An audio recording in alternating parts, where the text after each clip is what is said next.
மீண்டும் உங்களை சந்திக்க தேவன் கொடுத்த அந்த தயவுக்காக கர்த்தருடைய நாமத்திற்கு ஸ்தோத்திரம். தொடர்ச்சியாய் 2 செய்தி கொடுத்திருக்கிறேன், இந்த 10 நிமிட செய்திகள். இன்றைக்கும் 3ஆவதாக இன்னொரு வார்த்தை. என்ன? முதல்ல என்ன பார்த்தோம்? இந்த சரீரத்தையே நம்பிடாதீங்க.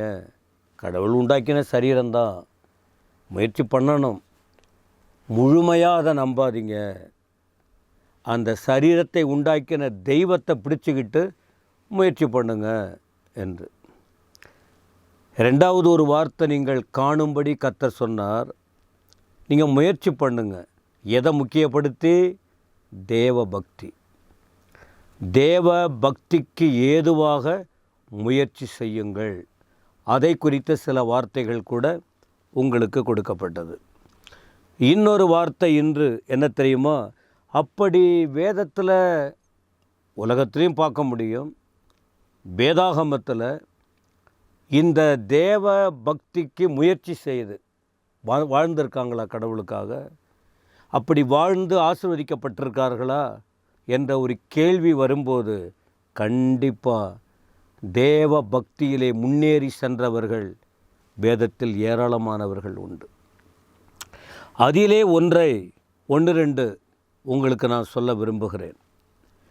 ஆதியாகமத்தின் புஸ்தகம் 39ஆம் அதிகாரத்தின் 9ஆம் வசனத்தில் யோசேப்பு என்றதான வாலிபன், நீங்கள் கவனிங்க, ஒரு வயதானவர் அல்ல, ஒரு வாலிபன். அவருக்கு மிகப்பெரிய சோதனை வந்தது. பரிசுத்தத்தை குறித்த சோதனை. பரிசுத்தம் பாதிக்கப்படுகிற அளவுக்கு, தீர்மானம் உடைக்கப்படுகிற அளவுக்கு,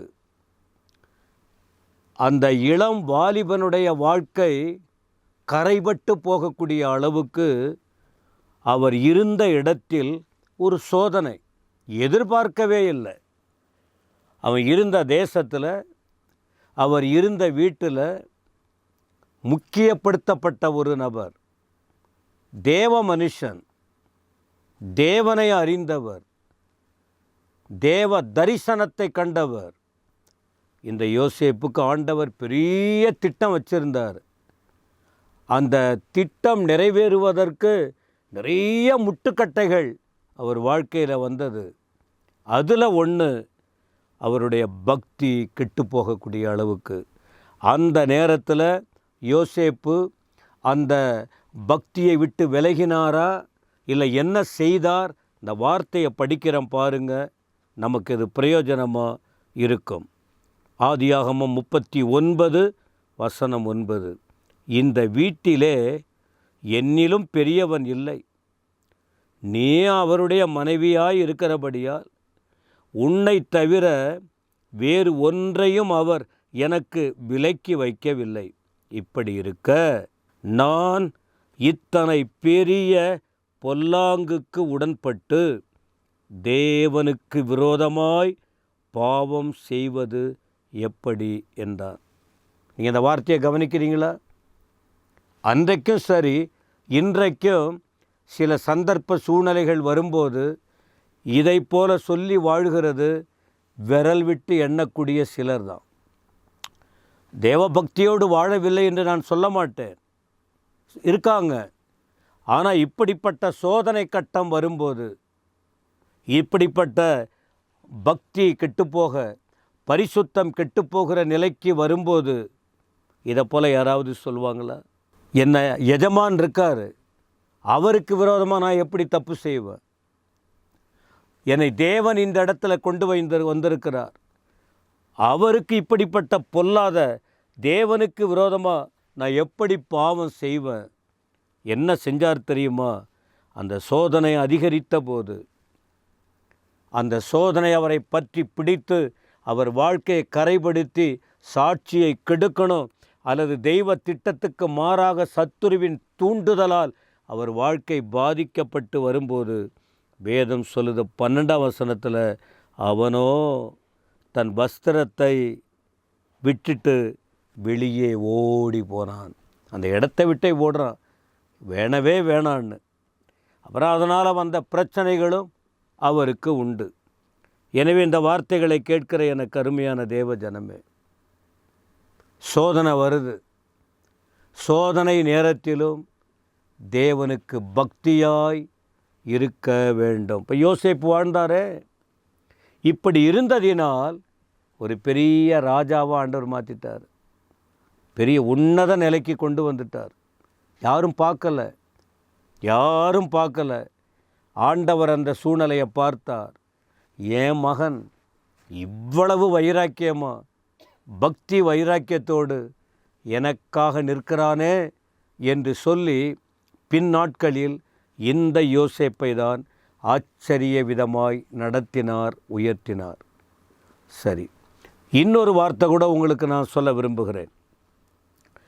தானியேல் என்ற ஒரு தேவ மனுஷன், அவருக்கு அரசியல் மூலமாக அழுத்தங்கள் வந்தது.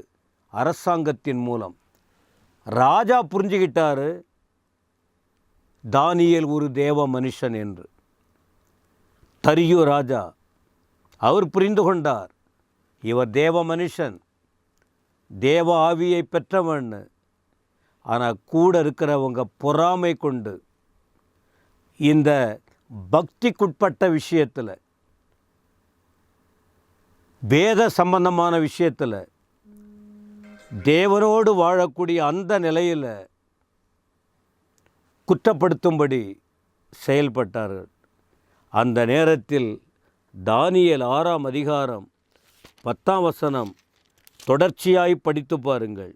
தானியேலுவென்றால் அந்த பத்திரத்துக்கு கையெழுத்து வைக்கப்பட்டதென்று அறிந்த போதிலும் தன் வீட்டுக்குள்ளே போய் தன் மேல் அறையிலே எருசலேமுக்கு நேராக பலகணிகள் திறந்திருக்க அங்கே தான் முன் செய்து வந்தபடியே தினம் 3 வேளையும் தன் தேவனுக்கு முன்பாக முழங்காற்படியிட்டு ஜெபம் பண்ணி ஸ்தோத்திரம் செலுத்தினான். இந்த வார்த்தைகளை கவனிச்சிங்களா? அப்பொழுது அந்த மனுஷர் கூட்டம் கூடி தானியேல் தன் தேவனுக்கு முன்பாக ஜெபம் பண்ணி விண்ணப்பம் செய்கிறதை கண்டார்கள். அதன் பிறகு இவரை குறித்து என்ன கஷ்டம் கொடுக்கணுமோ கொடுத்தாங்க. சிங்கக்கபியில் கூட தூக்கி போட்டாங்க.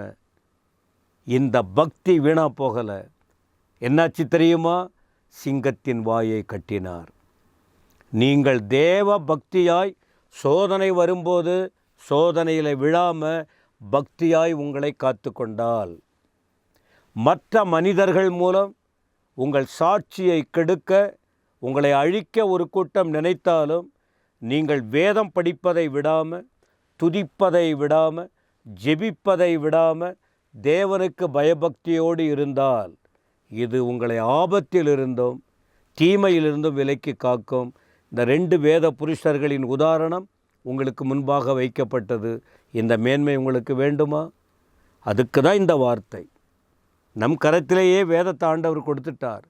படியுங்கள், தியானியுங்கள், கேளுங்கள், கீழ்ப்படியுங்கள், பக்தியோடு இருங்கள். தேவன் உங்களை மேன்மைப்படுத்தி ஆசீர்வதிக்க வல்லவராய் இருக்கிறார். கர்த்தர் உங்களை ஆசீர்வதிப்பாராக. ஆமேன், ஆமேன்.